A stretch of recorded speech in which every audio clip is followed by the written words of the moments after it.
नमस्कार। बिल्डर्स की बदमाश कंपनी में आपका स्वागत है और आपके साथ मैं हूं जहरा शान। अपना घर बनाने का सपना सभी देखते हैं, लेकिन उन्हीं सपनों पर लुटेरे बिल्डर्स डाका डाल रहे हैं। तमाम संस्थाएं और प्राधिकरण सरकार ने बनाए हैं, बावजूद इसके इंसाफ की उम्मीद धुंधली हो चुकी है। ऐसे में भारत समाचार आपकी आवाज बनेगा। हम आपकी आवाज सरकार तक पहुंचाएंगे। हम ऐसे लुटेरे बिल्डर्स का पर्दाफाश करके आपको आगाह करेंगे। साथ ही जालसाज बिल्डर्स को जब तक सलाखों के पीछे नहीं पहुंचा देते, हम आपकी मुहिम के साथ जुड़े रहेंगे। तो बने रहिए अगले आधे घंटे तक हमारे साथ, ताकि आपके साथ कोई बदमाश बिल्डर फ्रॉड ना कर सके।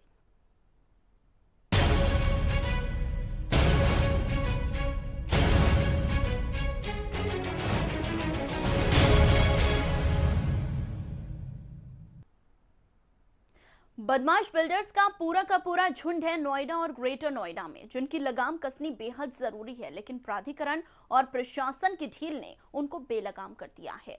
लेकिन फिर भी एक बिल्डर की नकेल कसने का काम किया है पुलिस ने। एवीजे हाइट्स बिल्डर पर गैंगस्टर एक्ट के तहत मामला दर्ज कर लिया गया है। एवीजे हाइट्स चलाता है गैंग, लोगों से लूट लेता है उनकी रकम। विनय जैन ऑफिशियल डकैत घोषित। विनय पर गैंगस्टर का मामला दर्ज, उसके दो और साथियों पर एफआईआर दर्ज। नोएडा और ग्रेटर नोएडा में अगर आप आशियाना खरीदने के नाम पर बिल्डर को रकम दे चुके हो तो आपको ऑफिशियल तौर पर कस्टमर कहा जाएगा। आप सोच रहे होंगे कस्टमर तो हुए ही, इसमें नया क्या है।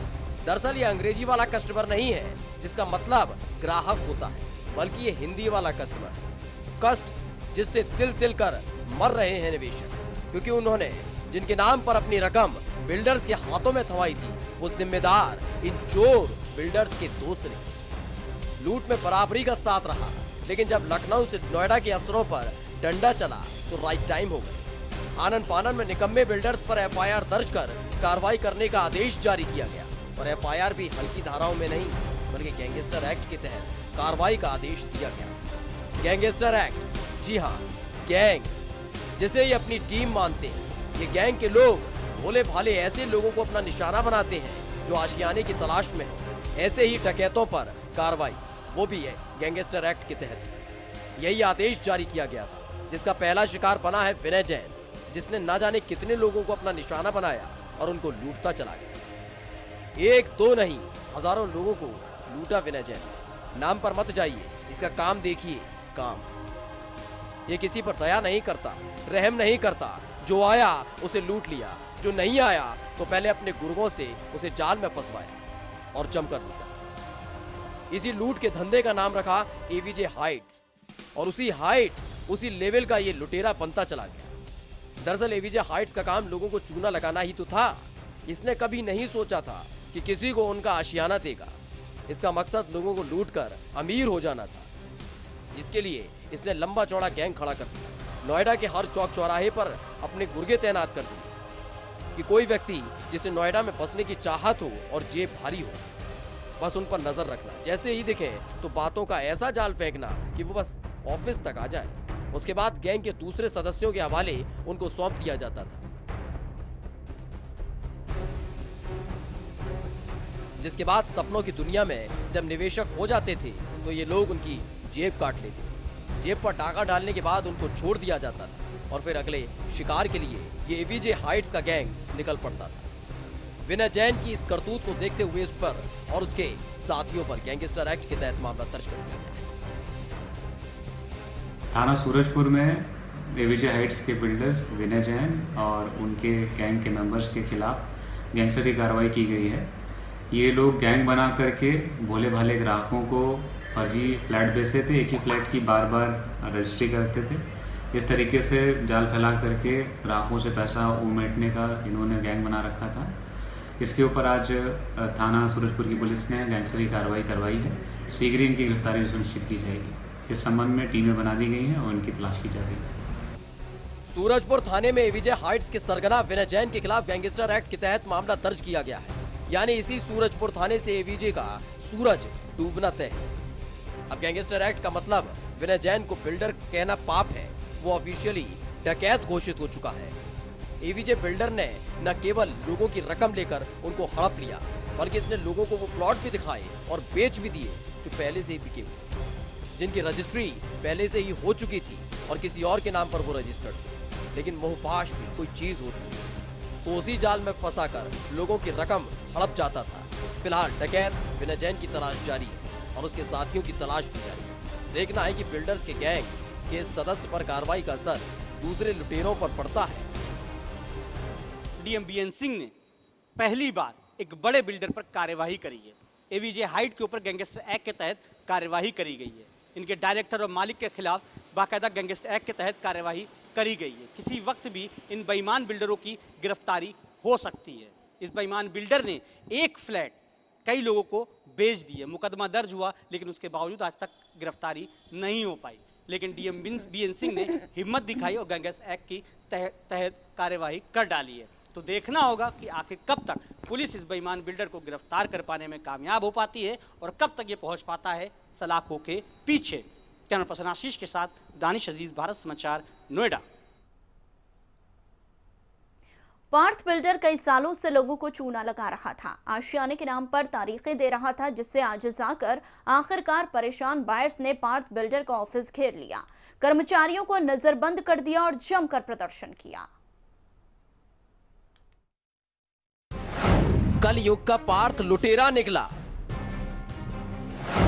पार्थ के नाम पर लोगों को सपना दिखाता रहा। लोगों ने अजीज आकर किया प्रदर्शन, ऑफिस का किया घेराव, कर्मचारियों को किया नजरबंद।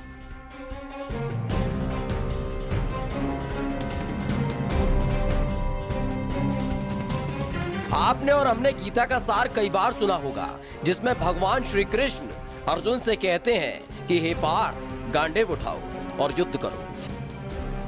ये गीता का ये सार लखनऊ के लोगों ने भी कई बार सुना था, लेकिन जब उनके सब्र का बांध टूट गया तो इस वाक्य को अपनी तरह से समझकर पहुंच गए लुटेरे के ऑफिस और उठा लिया गांडीव की जगह बैनर, पोस्टर और युद्ध का उद्घोष कर दिया।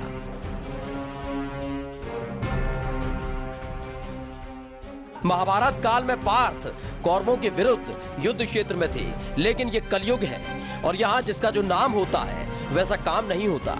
तो पार्थ के खिलाफ खोल दिया मोर्चा।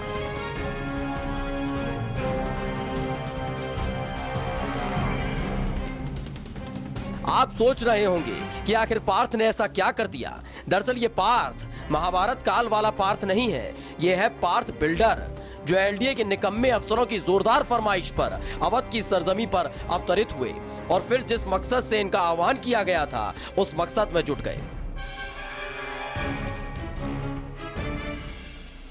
लोगों को सपना दिखाया कि नाम पर जाओ मेरे, मैं पार्थ हूं जिसका अस्तित्व युगों युगों से है। लोगों को आशियाना, वो भी सारी सुख सुविधाओं से लैस मिलेगा। लोगों को उसकी चमक धमक और एलडीए के अफसरों का उसके प्रति लाड़ प्यार देखकर लगा कि बंदा जेन्युइन है, कुछ करके मानेगा। तो थमा दी अपनी जीवन भर की कमाई इस फ्रॉड पार्थ बिल्डर के हाथों कि लो पार्थ, आपने जो सपने हमारे लिए देखे हैं, लखनऊ की जमीन पर बुने हैं, उनके एवज में हम आपको अपनी कमाई का हिस्सा देते हैं। वो लगातार लोगों को साल दर साल लूटता चला गया। महाभारत का युद्ध 18 दिन चला था, लेकिन निवेशकों और इस धूर्त पार्थ बिल्डर का द्वंद्व युद्ध 4 साल से लगातार जारी है। एलडीए ने पहले ही हथियार डाल दिए हैं, पुलिस की हिम्मत नहीं होती और प्रशासन वो क्या होता है। तो थके हारे और हर तरफ से निराश निवेशकों ने भी हथियार नहीं डाले, खुद ही योद्धा बन गए और पहुंच गए पार्थ बिल्डर के एल्डिगो कॉर्पोरेट ऑफिस में। पहले वहां जाकर जमकर हल्ला किया, हंगामा किया, पार्थ बिल्डर से बाहर आने को कहा, लेकिन कभी चोर उचक्के क्या चोरी करने के बाद बाहर आ सकते हैं? नहीं ना। तो पार्थ ग्रुप का डायरेक्टर प्रदीप मिश्रा फरार हो गया। उसको लगा कि आज अगर हत्थे चढ़ गए तो समझो गए।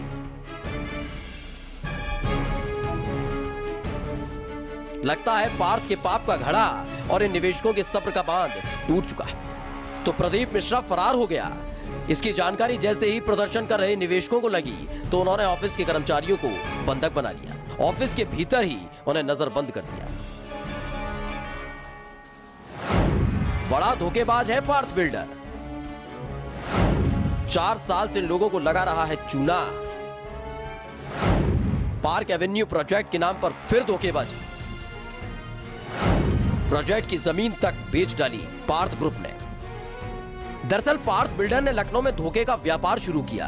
पहले 4 साल से लोगों को चूना लगा रहा है, आज फ्लैट दे दूंगा, कल दे दूंगा, लेकिन देगा कहां से जब उसने प्रोजेक्ट की जमीन ही अपनी गैरत की तरह बेच खाई है। रकम तो हजम कर गया और जब आशियाने के नाम पर लोग उस पर दबाव बनाने लगे तो कहता है, क्या समझते हो मुझको, 1-2 नहीं कई प्रोजेक्ट है मेरे, उसमें से किसी से भी दे दूंगा, ले लेना, बहुत पैसे वाला हूं। लेकिन ये वादा उसने कभी निभाया नहीं, बस वादा ही रह गया और वो लोगों को लूटता चला गया। लाख 2 लाख नहीं, करोड़ों का चूना लगाया है इस कलयुगी पार्थ ने।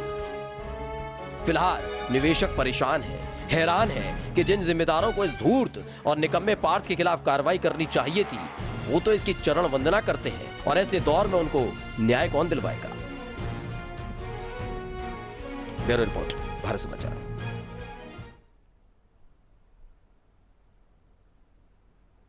और यहां पर रुकेंगे एक छोटे से ब्रेक के लिए, फौरन लौटेंगे।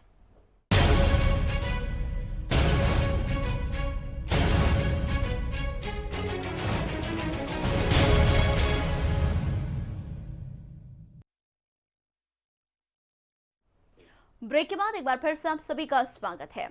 जेवर एयरपोर्ट बनकर तैयार हो चुका है। जी हां, तैयार हो चुका है, लेकिन कागजों पर, धरातल पर इसलिए नहीं उतर रहा है क्योंकि प्राधिकरण के जिन अफसरों पर इसे धरातल पर उतारने की जिम्मेदारी है वो कागजी शेर हैं। कागज की कलाबाजी अच्छे से जानते हैं, जिसको लेकर किसान नाराज है। शुक्रवार को भी बैठक हुई, लेकिन नतीजा बताने की जरूरत नहीं। बैठक का नतीजा जानने के लिए रिपोर्ट देखिए। जेवर एयरपोर्ट बना मजाक, अफसरों ने उड़ा दिया माहौल। बैठक खेल रहे अफसर, असमंजस में किसान। आखिर करें तो करें क्या।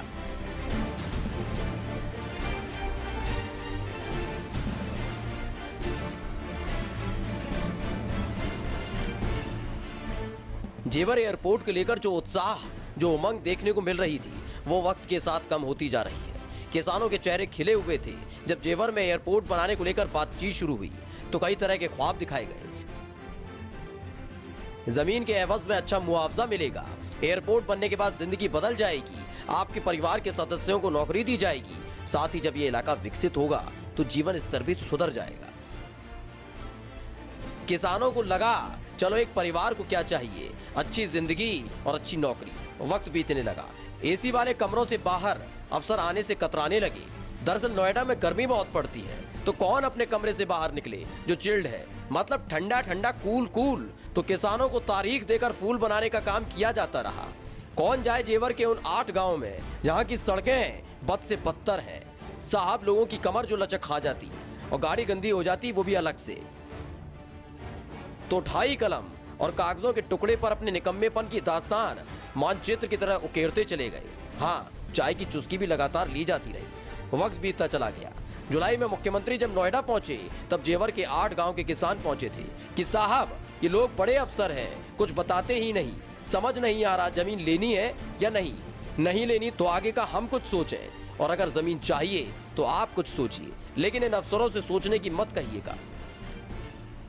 सीएम के कानों तक जब प्राधिकरण के अफसरों की कर्मठतापूर्ण कार्यशैली पहुंची तो आनन फानन में सीएम ने चेतावनी दे दी कि सुधर जाओ और किसानों से बातचीत करो कि कितनी जमीन चाहिए, किस किस की जमीन ली जाएगी, किस दर पर ली जाएगी। जिसके बाद अफसरों ने गांव में जाना शुरू किया।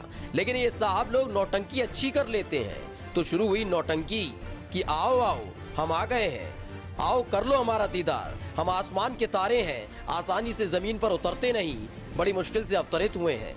तो बातचीत का सिलसिला शुरू हुआ, तारीखें बदलती रहीं, लेकिन हुआ कुछ नहीं। और आखिरकार जब शुक्रवार को मुख्यमंत्री फिर पहुंचे तो बैठकों का दौर शुरू हुआ, जिसके बाद अफसरों का असली चेहरा सामने आया। किसानों से जो मुआवजे की बात कही गई थी, अफसर उससे मुकर गए। आज मुख्यमंत्री से वार्ता जो हुई है उसमें मुख्यमंत्री जी ने कही है कि प्रशासनिक अधिकारियों से जो आप वार्ता करें। प्रशासनिक अधिकारी अपनी बात पर अड़े हैं, किसानों को दुरुपयोग करना चाहते हैं। हमें 2015 से सर्किट बढ़ाया जाए, उसके बाद में 4 गुना मुआवजा चाहिए हमको। सरकार का यहाँ इस गांवों को, जितने भी जो गांव हैं, उन गांवों का नोटिफिकेशन करने के बाद में केवल बेईमानी पूर्वक तरीके से इस प्रकार का इनको अर्बन कर दिया गया है, जिससे कि जानबूझ करके विधेयक के अनुसार इनको 2 गुना मुआवजा हम दे दें। ये सरकार का बेईमानी पूर्वक है, धोखाधड़ी है। इस धोखाधड़ी से किसान इतना सचेत है, कोई भी किसान जिनकी जमीन जा रही है, कोई भी आदमी अपनी भूमि देने को तैयार नहीं है, भले ही चाहे एयरपोर्ट बने या एयरपोर्ट ना बने। इस बैठक में अफसर गंभीर नजर ही नहीं आए। बस ये बैठक भी उनके लिए बाकी सारी बैठकों की तरह ही थी, यानी कि जेवर एयरपोर्ट को लेकर सरकार जितनी गंभीर है, उस पर पलीता लगाने का काम कर रहे हैं ये अधिकारी। किसानों ने इन अफसर पर वादा खिलाफी का आरोप लगाया है। साथ ही उस वक्त कहा गया था कि जिन किसानों की जमीन ली जा रही है, उनके परिवार के सदस्य को नौकरी दी जाएगी, लेकिन उसकी हकीकत क्या है, ये खुद सुन लीजिए।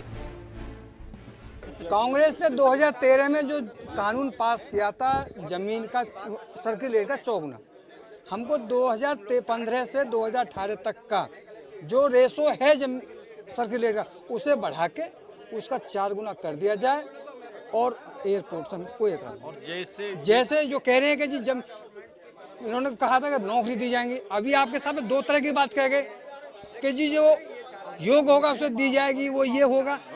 जब यहाँ पे चपरासी की नौकरी हमको सैमसंग में नहीं मिल रही, तो फिर हमें जो है एयरपोर्ट में कौन नौकरी दे देगा? किसानों की नाराजगी अपने चरम पर पहुंच गई है, क्योंकि लंबे वक्त से वो अपनी जमीन को लेकर कोई फैसला नहीं कर पा रहे हैं, क्योंकि अफसरों के निकम्मेपन की वजह से वो असमंजस में है। तो करें तो क्या करें, लेकिन ये अधिकारी हैं कि सुधरते ही नहीं, जिससे अब सरकार पर भी किसान उंगली उठा रहे हैं। देख लीजिए सरकार, आपके लायक अधिकारियों की करतूत क्या है। मुख्यमंत्री ग्रेटर नोएडा आए तो उन्होंने किसानों से भी वार्ता करी। जेवर एयरपोर्ट को लेकर जो आसपास के किसान हैं, जो गांव हैं, वो लोग यहां पर आए और जो वार्ता हुई वो कहीं ना कहीं असफल रही। बाकायदा जो किसान हैं वो मांग कर रहे हैं कि 4 गुना मुआवजा उनको दिया जाए, लेकिन सीधी सीधी चीज़ें डाल दी हैं मुख्यमंत्री ने यहाँ के प्रशासनिक अफसरों पे।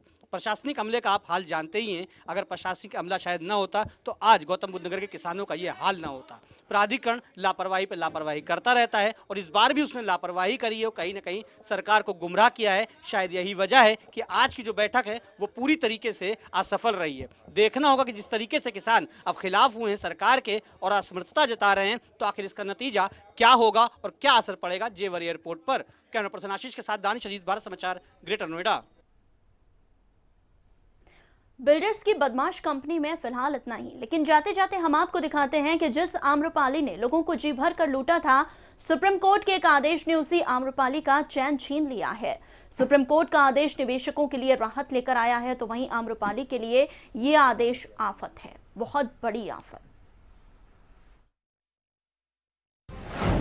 आम्रपाली मामले में सुप्रीम कोर्ट का बड़ा फैसला, एनबीसीसी को अधूरे प्रोजेक्ट को टेक ओवर करने का आदेश। कोर्ट ने एनबीसीसी से प्लान बनाने को कहा, 30 दिन के अंदर प्लान बनाने का दिया आदेश। कोर्ट ने पूछा कितने दिनों में पूरा हो सकता है का।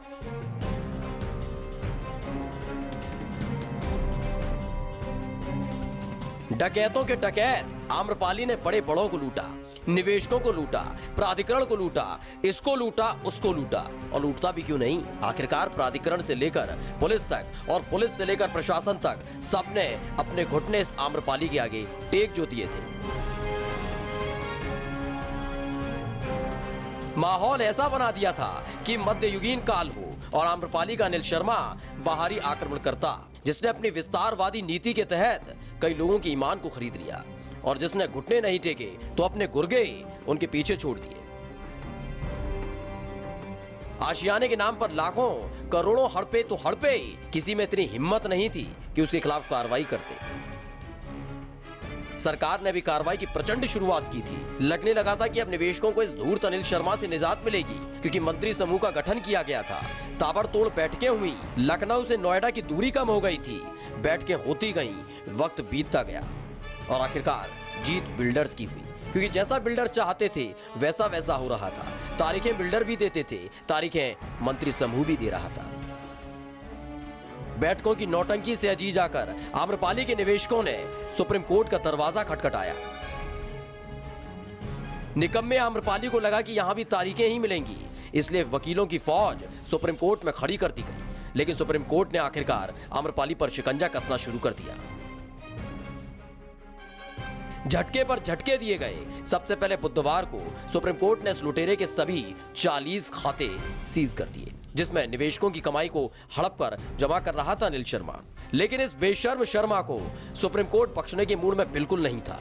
सुप्रीम कोर्ट कस्टमरों को कष्ट में नहीं देख सकता था, इसलिए आम्रपाली से लुटे लोगों को या तो आशियाना देने के लिए या उनकी रकम वापस लेने के लिए फिर गुरुवार को सुनवाई हुई और गुरुवार को ऐतिहासिक फैसला सुना दिया गया।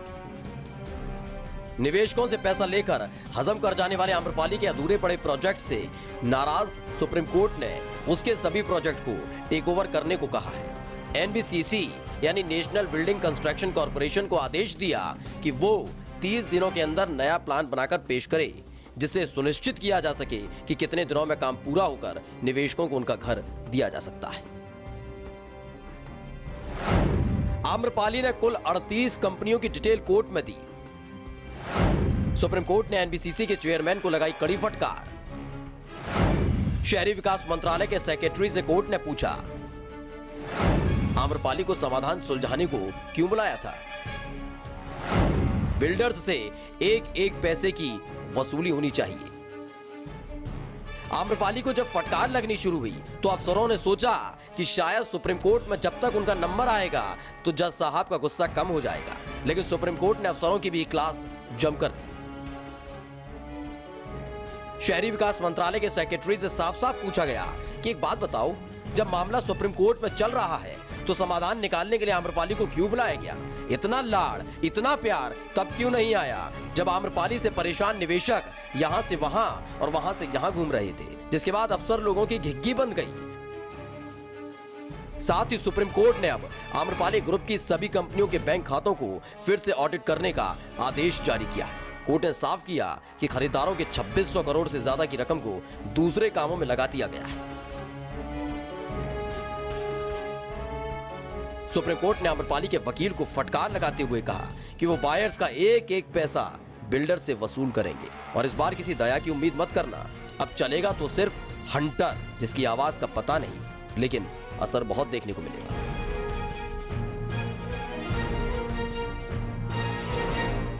सुप्रीम कोर्ट ने आदेश सुनाते हुए एनबीसीसी को आम्रपाली के सभी प्रोजेक्ट को ओवरटेक करने के लिए कहा और साथ में 30 दिन के अंदर सुप्रीम कोर्ट में एक रिपोर्ट फाइल करने के लिए कहा।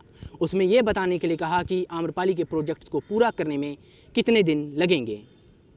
कैमरामैन राहुल के साथ अवैस अहमद उस्मानी, भारत समाचार, दिल्ली।